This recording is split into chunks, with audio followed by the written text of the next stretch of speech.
I've always been a fan of amusement parks. The thrill of the rides, the laughter of children, and the smell of cotton candy and popcorn bring back fond memories from my childhood. There was one park in particular that held a special place in my heart: Fairview Amusement Park. It was a small, family-owned park that had been around since the 1950s, located on the outskirts of our small town. It wasn't the biggest or the flashiest, but it had a charm that made it beloved by the locals. The centerpiece of Fairview Amusement Park was the Titan, an old wooden roller coaster that had been there since the park first opened. It was an iconic ride, towering above the other attractions and visible from miles away. The Titan had been thrilling riders for decades, its rickety structure and creaky sounds only adding to the excitement. Generations of families had experienced the heart-pounding drops and sharp turns of the Titan, and it had become a rite of passage for kids in our town. As a teenager, I worked at Fairview during the summers. I loved every minute of it, especially when I was assigned to work at the Titan. I knew every bolt and beam of that coaster, and I took pride in making sure it ran smoothly and safely. Little did I know that my connection to the Titan would become a source of nightmares and chilling memories that would haunt me for years. It was a hot summer day in July when the first incident happened. The park was packed with families enjoying the sunshine and the rides. I was working the morning shift at the Titan, checking seat belts and harnesses, ensuring everything was in order before each ride. The day had started like any other, with the usual mix of excitement and nervousness from the riders. Around noon, a young family approached the ride. The parents were in their late 30s, and they had two kids, a boy and a girl, both around 8 or 9 years old. The kids were bouncing with excitement, and the parents smiled, looking a bit nervous but happy to share this experience with their children. I made sure their harnesses were secure, double-checked the seat belts, and gave them a thumbs up. As the train of cars ascended the first hill, I watched them disappear over the top, their screams of delight mixing with the coaster's clatter. But something went wrong on that ride. Horribly wrong. As the coaster sped through its twists and turns, I heard a loud, unnatural cracking sound. My heart skipped a beat, and I strained to see what had happened. Before I could react, the train careened around a sharp turn, and one of the cars derailed. It happened so quickly, yet it felt like slow motion. The car tilted precariously, then flipped over the side, crashing into the wooden supports below. Chaos erupted. The ride came to an abrupt halt, and screams of terror filled the air. I immediately hit the emergency stop button and ran towards the scene, my mind racing with panic and disbelief. Other park employees and security personnel quickly joined me, and we worked frantically to assess the situation and help the injured. The young family had been in the derailed car. The parents were badly injured, and the boy was unconscious, but the girl, she hadn't survived the fall. Her lifeless body lay among the splintered wood and twisted metal, and the sight of her still haunts me to this day. The park was shut down immediately, and an investigation was launched to determine the cause of the accident. Engineers and safety inspectors combed through the wreckage, looking for any signs of structural failure or mechanical malfunction. The media swarmed the park, turning the tragedy into a headline story. For weeks, the park was filled with the somber presence of investigators and reporters, while the ride stood silent and empty. As the investigation dragged on, I found myself returning to the park, drawn by a mix of grief and a strange sense of duty. I would often stand near the Titan, staring at the damaged track, replaying the incident over and over in my mind. It was during these visits that I first started hearing the stories. Several of my co-workers reported strange occurrences near the Titan. Some claimed to hear the faint sound of a child laughing, even though the park was closed and empty. Others said they saw shadows moving near the coaster at night, shadows that didn't belong to any living person. One night, a security guard swore he saw the figure of a little girl standing by the ride, only to vanish when he approached. At first, I dismissed these stories as the product of overactive imaginations and the lingering trauma of the accident. But as the reports grew more frequent and more detailed, I couldn't help but feel a creeping sense of unease. One night, while I was standing near the Titan, lost in thought, I heard it too.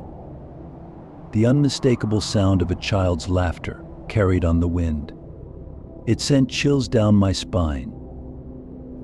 The park management was quick to address the accident and the subsequent rumors. They held a press conference, expressing their condolences to the affected family and promising a thorough investigation. The Titan was closed indefinitely, and the management assured the public that all necessary safety measures would be taken before the ride was reopened.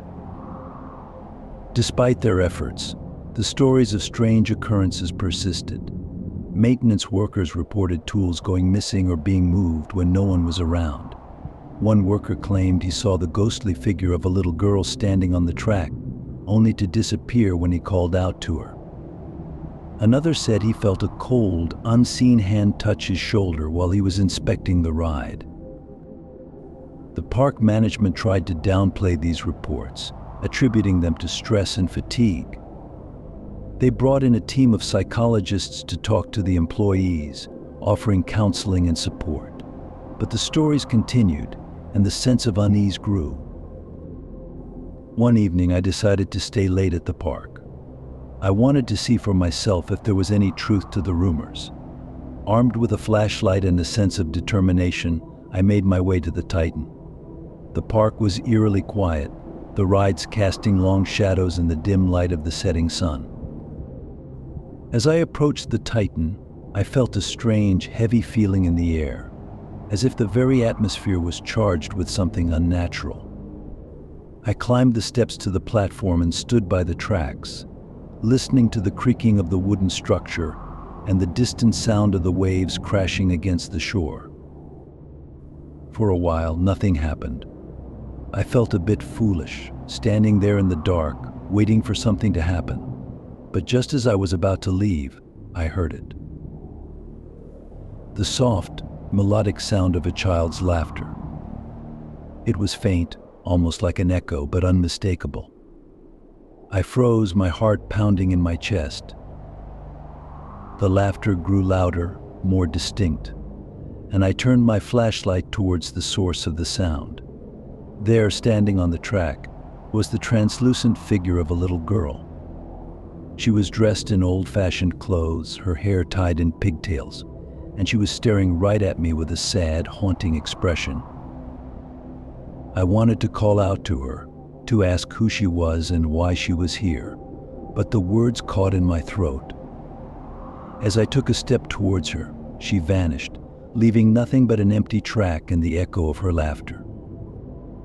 Shaken, I made my way back to the parking lot, my mind racing with what I had just witnessed.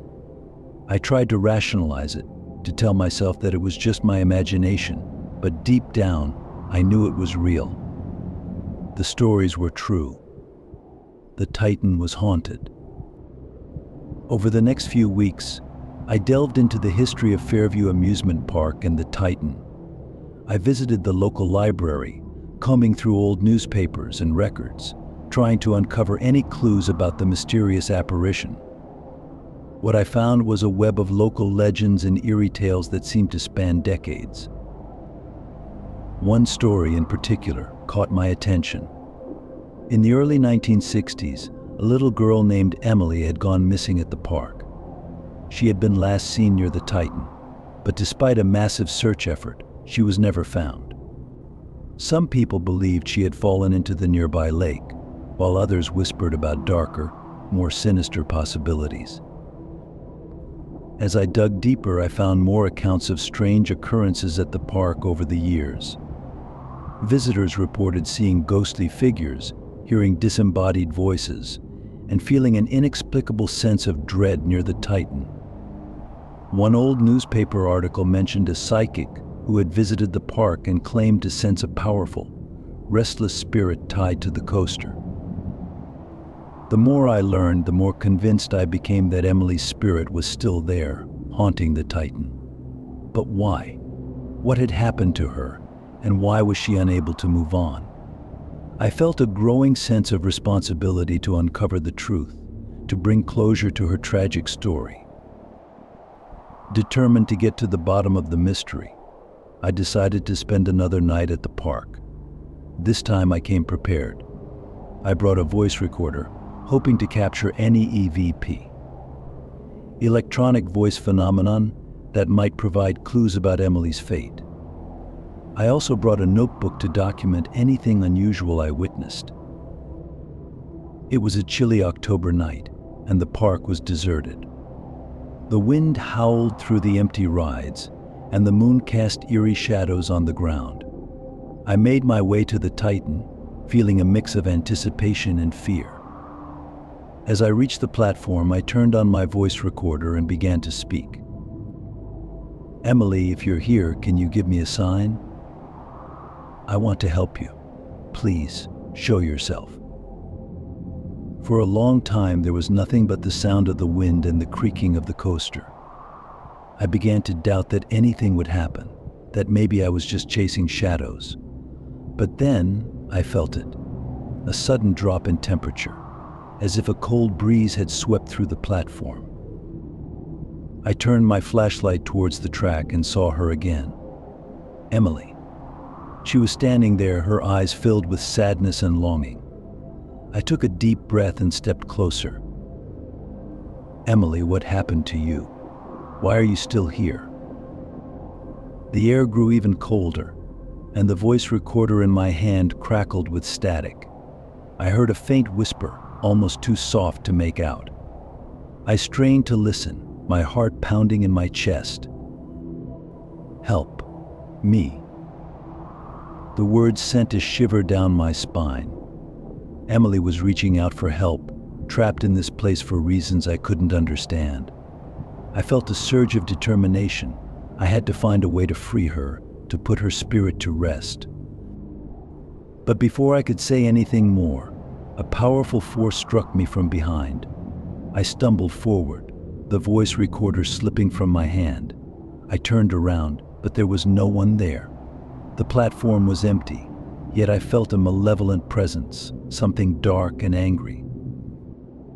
Suddenly, the laughter I had heard before turned into a scream, a chilling, anguished cry that echoed through the night. The apparition of Emily flickered and disappeared, leaving me alone in the darkness. I scrambled to my feet, my mind racing with fear and confusion.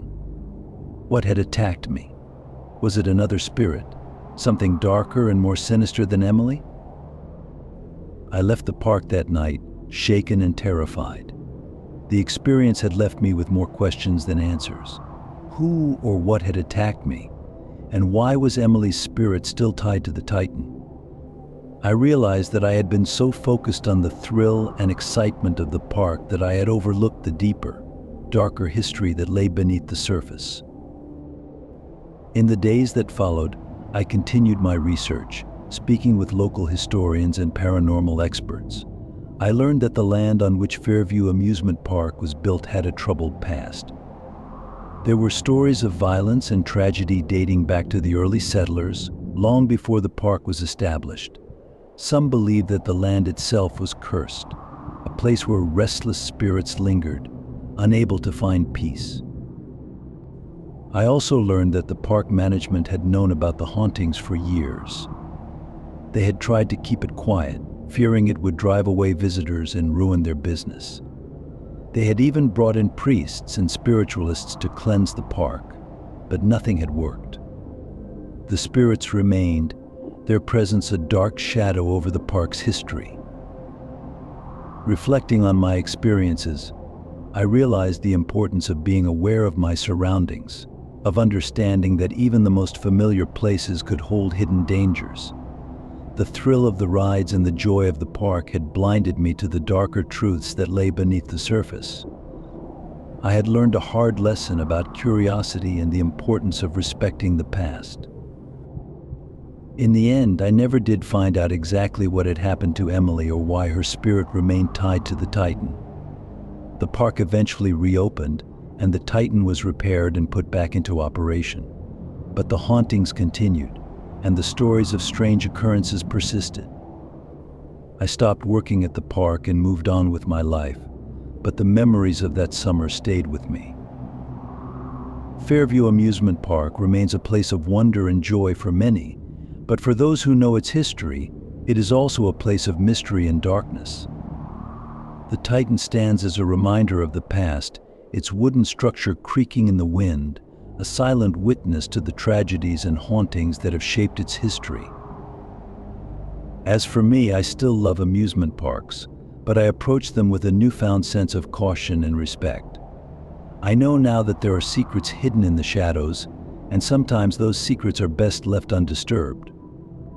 The experience taught me to be more aware of my surroundings and to understand that even in the midst of joy and excitement, there can be a darker side lurking just beneath the surface. And sometimes the past refuses to stay buried, reaching out from the shadows to remind us of the secrets we would rather forget.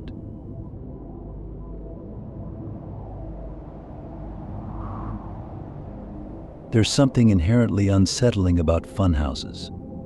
Maybe it's the way they distort reality with their crooked mirrors and disorienting mazes, or the eerie laughter that echoes through the hallways, making the hair on the back of your neck stand on end. I never thought much about these aspects until I started working at one, the Whimsy Funhouse. That was at my local amusement park. The Whimsy Funhouse was a relic from another era, built in the 1960s when the park first opened. It had always been one of the park's main attractions, its bright colors and whimsical facade inviting families to explore its twisting hallways and baffling mazes. The outside was adorned with exaggerated cartoon characters and a huge, smiling clown face over the entrance.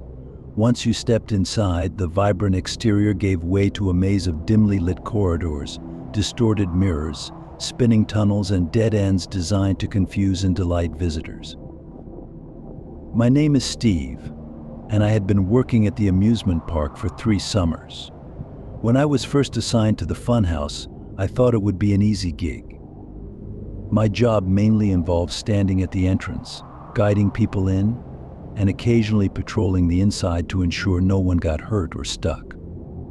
The funhouse seemed innocuous enough during the day, when it was filled with laughter and the excited screams of children.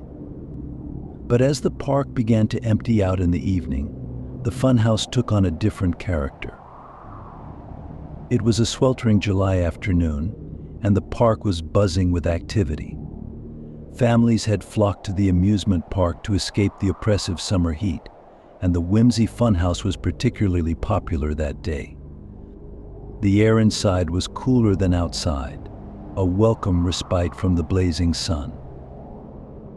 I was stationed at the entrance, scanning tickets and giving the usual warnings about not running and sticking together. Around midday, a woman with short blonde hair and a frazzled expression approached me. Her name was Laura, and she had her 2 children with her, a boy named Tommy, who looked about 7, and a younger girl named Lucy, who was maybe 5. "Are you sure it's safe?" she asked, her eyes darting to the dark entrance of the funhouse. "Absolutely," I assured her. "Just make sure to hold their hands and keep an eye on them. It's a maze, but there are plenty of exits, and we'll be keeping an eye out as well." She nodded, taking a deep breath, and led her kids inside. The family laughed as they disappeared into the funhouse, their voices echoing through the twisting corridors. An hour passed, and the crowd started to thin out as families moved on to other attractions.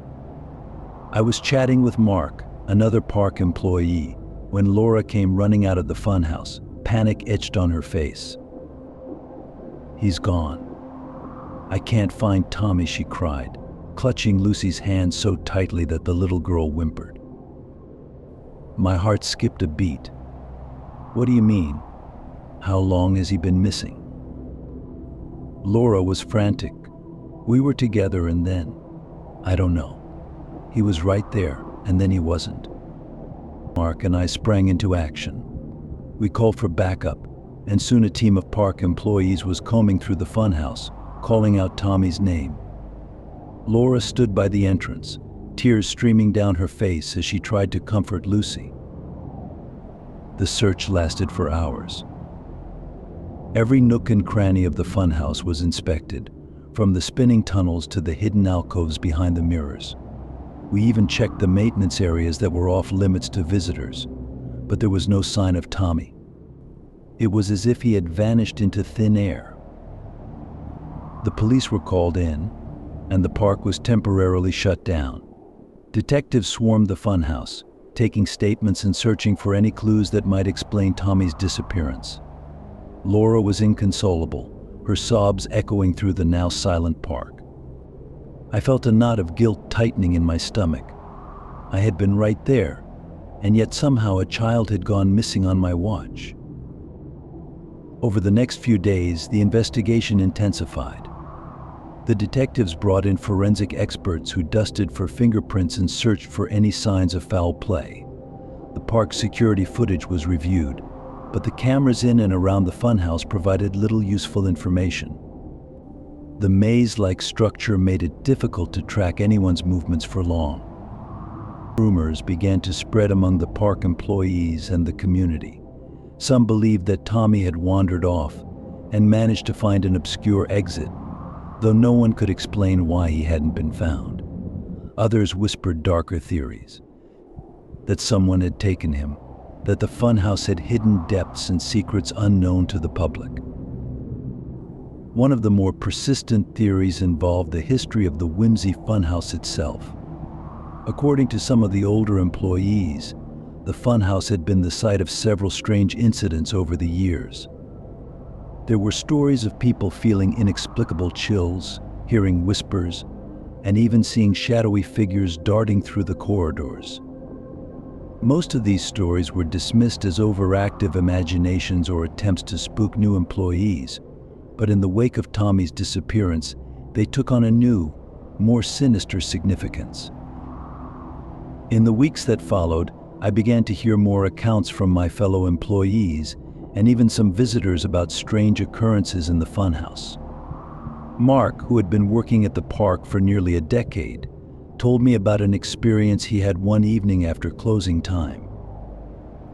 I was doing a final sweep of the funhouse, he said, his voice low. It was already dark outside, and the place was empty. I heard what sounded like a child laughing, but it was coming from deeper inside. I thought maybe someone had gotten stuck, so I went to check it out. But when I got there, there was no one, just silence. It gave me the creeps, man. Another coworker, Jennifer, mentioned feeling an inexplicable sense of dread whenever she was near the Hall of Mirrors. It's like someone's watching you, she said, shivering. I always feel like there's something just out of sight, something that doesn't want to be seen. Even visitors had reported unsettling experiences. A teenage couple claimed to have seen a shadowy figure in one of the tunnels, only for it to disappear when they got closer. A young boy told his parents that he had heard someone whisper his name, even though no one was around. Despite these accounts, the park management was keen to downplay any suggestion of the supernatural. They attributed the strange occurrences to the psychological effects of the funhouse's design. The dim lighting, the distorted mirrors, and the maze-like structure could easily play tricks on the mind. They urged us to focus on our jobs and reassured us that every effort was being made to find Tommy. But as time went on and no new leads emerged, it became harder to ignore the growing sense of unease. The funhouse, once a place of innocent fun and laughter, had taken on a darker, more ominous presence. And I couldn't shake the feeling that there was something more to Tommy's disappearance, something lurking in the shadows of the whimsy funhouse. The police investigation continued, but as days turned into weeks, the likelihood of finding Tommy seemed to dwindle. Theories abounded, both within the police force and among the general public. Some believed Tommy had been abducted, while others thought he might have fallen into some hidden passage or trapdoor within the funhouse. Despite extensive searches, no such passages were found, and the lack of any concrete evidence left everyone grasping at straws. The detectives interviewed everyone who had been at the park that day. Laura's distraught face became a fixture on local news, her pleas for her son's return heartbreaking to watch. The park staff, myself included, were repeatedly questioned, and our routine scrutinized for any sign of negligence or foul play. The funhouse was closed to the public indefinitely, and structural engineers were brought in to inspect every inch of it. They found nothing unusual, no hidden rooms, no secret passages. It was just an old, somewhat dilapidated funhouse. Yet the unease among the staff grew. Whispers of the place being cursed or haunted became more frequent, and even the bravest of us began to avoid the funhouse after dark. One night, about a month after Tommy's disappearance, I decided to take matters into my own hands. The uncertainty and guilt were eating me alive, and I couldn't shake the feeling that I had missed something important. I took the biggest flashlight I could find and I snuck into the funhouse after closing time. The atmosphere inside was stifling, the air thick with the scent of old wood and stale popcorn. The funhouse's usual playful ambience was gone, replaced by an oppressive silence that seemed to amplify every creak and groan of the aging structure. I started my search in the Hall of Mirrors. The distorted reflections danced around me as I moved, creating an unsettling sense of disorientation. I could see why so many people felt uneasy here. It was easy to imagine shapes and shadows lurking just out of sight. I moved deeper into the funhouse, passing through the spinning tunnel and the wobbling floors. Every so often I would stop and listen, straining to hear any sound that might indicate Tommy's presence. But there was nothing, just the echo of my footsteps and the occasional distant hum of the park's power generators. As I reached the heart of the funhouse, where the most intricate part of the maze was located, I felt a sudden chill. The temperature seemed to drop, and I could see my breath misting in the bright light of my flashlight. A sense of dread washed over me, and for a moment I considered turning back, but I couldn't shake the feeling that I was close to something important. I pushed on, my flashlight flickering as I navigated the narrow corridors. And then I heard it. A faint, distant sound, almost like a whisper. I froze, straining to hear. It came again, slightly louder this time. A child's voice, pleading and scared. "Mommy. Mommy." My heart raced as I followed the sound, my hands shaking with fear and adrenaline. The voice led me to a dead end, a section of the funhouse that had been boarded up for years. I pressed my ear to the wooden planks and listened. The voice was clearer now, desperate and frightened.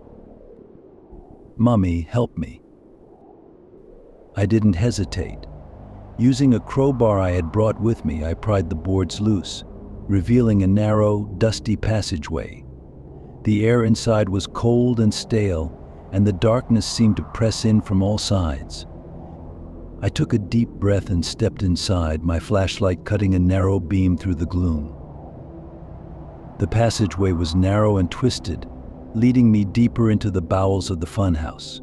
The voice grew louder, more insistent, guiding me through the maze of corridors. I followed it, my heart pounding in my chest, until I reached a small hidden room. The room was empty, save for a few broken pieces of furniture and an old, rusted ladder leading up to a trapdoor in the ceiling. The voice had stopped, replaced by an oppressive silence. I climbed the ladder, pushing open the trapdoor and emerging into a small, hidden compartment above the funhouse. To my horror, I found no one there. The small room was empty, with no sign of Tommy or anyone else. The voice that had led me here was gone, replaced by an eerie stillness. I stood there, my flashlight beam sweeping across the dust-covered floor, The broken furniture, the peeling wallpaper. There was nothing. No indication that anyone had been here in years. A wave of despair washed over me. Had I imagined the voice? Was it some cruel trick of my mind, desperate to find answers? I felt a chill run down my spine as I realized the implications. I had followed a phantom, a ghostly echo of a lost child. The funhouse, with all its twisted corridors and hidden passages, had led me on a wild chase, only to leave me with nothing but more questions and a growing sense of dread. I climbed back down the ladder, my heart heavy. As I retraced my steps through the passageway, I couldn't shake the feeling that I was being watched. The funhouse seemed to close in around me, its walls pressing in as if trying to trap me within its labyrinthine depths. I quickened my pace, my breath coming in short, panicked gasps. Finally, I emerged from the hidden passageway and back into the main part of the funhouse. The oppressive atmosphere lifted slightly, but the sense of unease remained.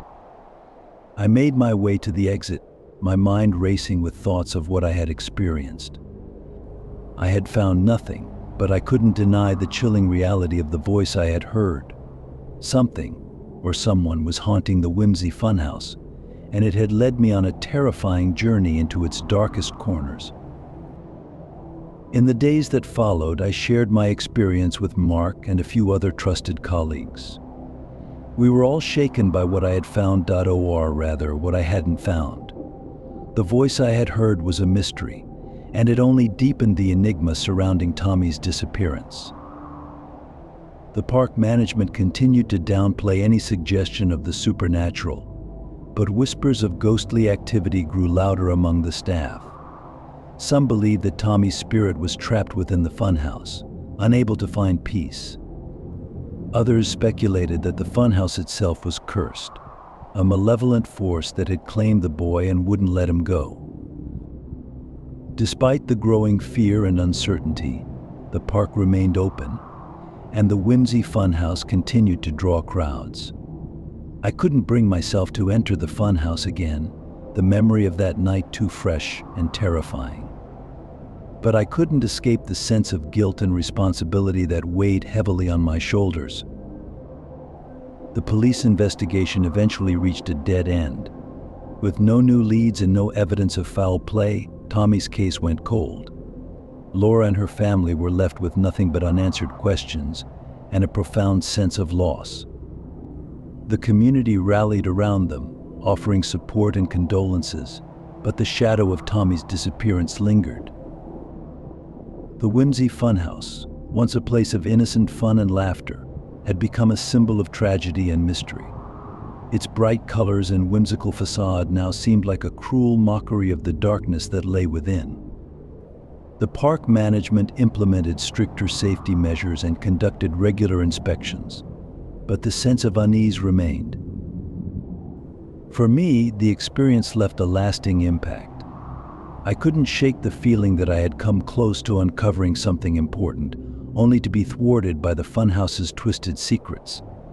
The voice I had heard haunted my dreams, a constant reminder of the child who had vanished without a trace. I continued to work at the park, but with a newfound sense of vigilance and caution. I made it my mission to ensure the safety of every visitor who stepped through the gates, determined to prevent another tragedy from occurring. The memory of that night and the sight of Laura's tear-streaked face stayed with me. The whimsy funhouse remained a popular attraction, but for those of us who knew its history, it was also a place of shadows and secrets. The mystery of Tommy's disappearance became a cautionary tale, a reminder of the thin veil that separates joy from sorrow, light from darkness. And as the years went by, the funhouse's haunted legacy continued to cast a long, chilling shadow over the park.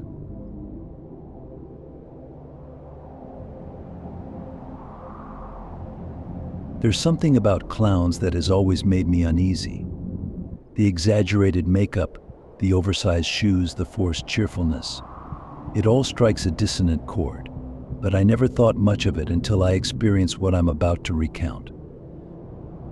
It was a warm Saturday afternoon in late summer, and the park was teeming with families enjoying the last days of the season. I was there with my younger brother, Tim, taking advantage of one of the few weekends I had off work. The park was bustling with activity. Children laughing, parents chatting, and the occasional bark of a dog in the distance. Amidst the noise and excitement, I noticed a crowd gathering near the park's central fountain. Curious, we walked over to see what was drawing such a crowd. As we approached, we saw him. A clown. He was tall, with a shock of bright red hair that stood out against the backdrop of the green park. His face was painted white, with exaggerated red lips and dark, arched eyebrows. His eyes, framed by blue eyeshadow, seemed to pierce through the makeup, giving him an unsettlingly intense gaze. His costume was a chaotic mix of colors and patterns, with oversized buttons and frills that added to his bizarre appearance. "Ladies and gentlemen, boys and girls," he boomed in a voice that was simultaneously cheerful and eerie. "Gather around and prepare to be amazed." As Tim and I found a spot at the edge of the crowd, I couldn't shake the feeling that something was off about the clown. His movements were jerky and exaggerated, almost mechanical.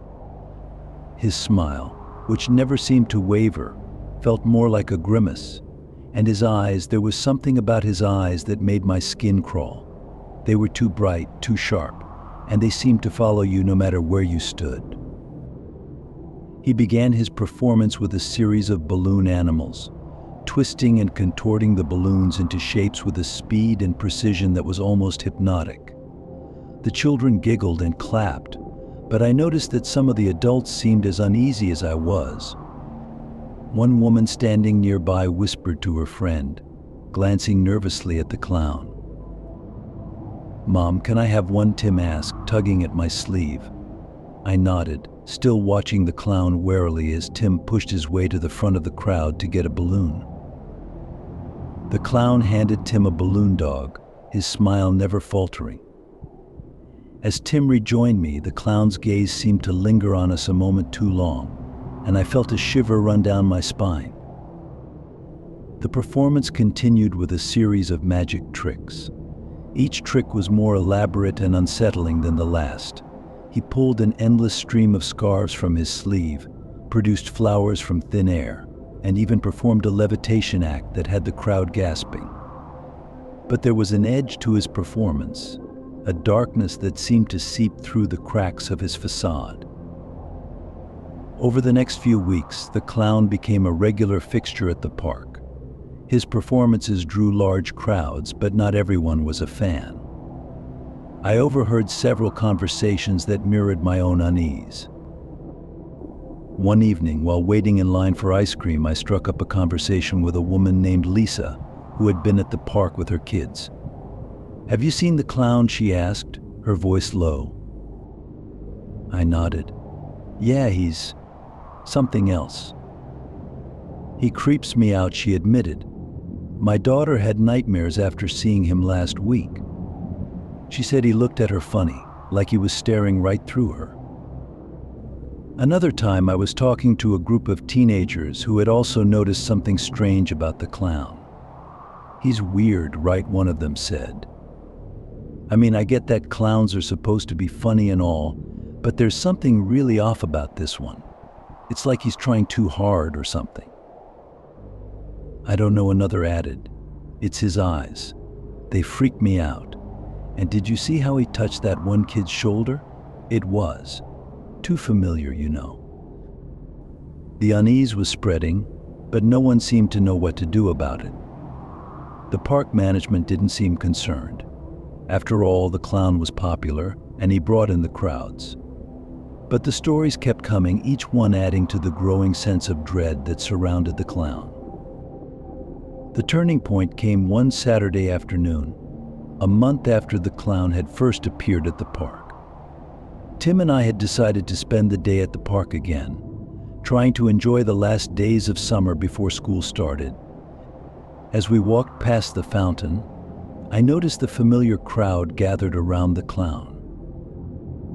"Do you want to watch?" I asked Tim, trying to keep my voice light. He hesitated, then shook his head. "No, let's go to the swings." I felt a surge of relief. I didn't want to watch the clown either. We headed to the playground, but as we walked away, I couldn't shake the feeling that something bad was going to happen. We were at the swings when we heard the first scream. It was a child's scream, high-pitched and filled with terror. I spun around, my heart racing, and saw a commotion near the fountain. People were shouting and running, and in the middle of the chaos I saw the clown. His smile was gone, replaced by a twisted expression of anger. He was holding a little girl by the arm, and she was struggling to get away. Her mother was screaming, trying to pull her away from the clown, but he wouldn't let go. I didn't think. I just reacted. I ran towards them, shouting for him to let her go. He turned to look at me, and for a moment I saw something in his eyes that froze me in my tracks. It wasn't anger or fear. It was something much darker, something that sent a chill down my spine. But then the moment passed, and he let go of the girl. She ran to her mother, who scooped her up and hurried away. The clown stood there for a moment, watching them go, then turned and walked away, disappearing into the crowd. The police were called, and the park was temporarily closed. They took statements from witnesses, including me, and reviewed the security footage, but there was no clear evidence of what had happened. The clown had vanished, and no one knew where he had gone. In the days that followed, the park management tried to downplay the incident.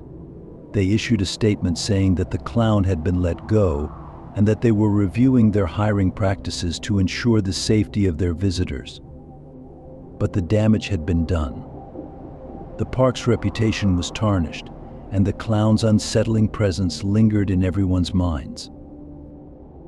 I couldn't stop thinking about what I had seen in his eyes that day. It haunted me, invading my dreams and turning them into nightmares. I saw his twisted smile, his intense gaze, and the darkness that seemed to radiate from him.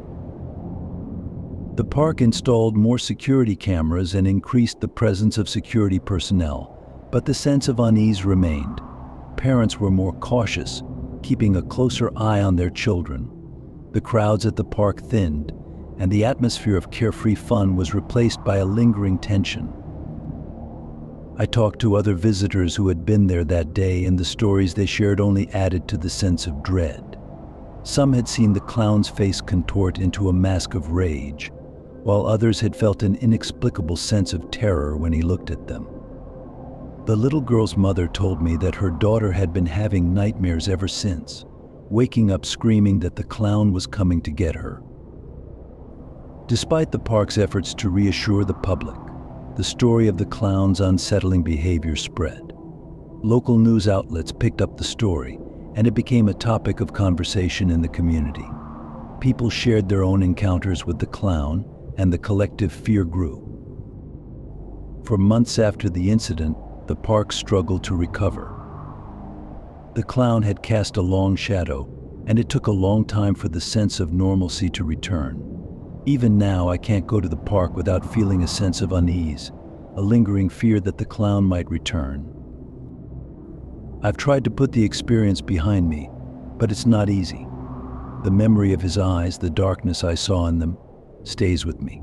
I've come to realize that sometimes the most terrifying things aren't the monsters we imagine, but the darkness that can hide behind a smile. I still go to the park with Tim, but I'm always on guard, always watching for any sign of danger. The experience has changed me, made me more aware of the hidden threats that can lurk in seemingly innocent places. The clown may be gone, but his presence lingers, a reminder that sometimes the scariest things are the ones that seem harmless at first glance. The park has moved on, but for those of us who were there that day, the memory of the clown will always be a shadow that haunts us, a reminder of the darkness that can hide behind a painted smile.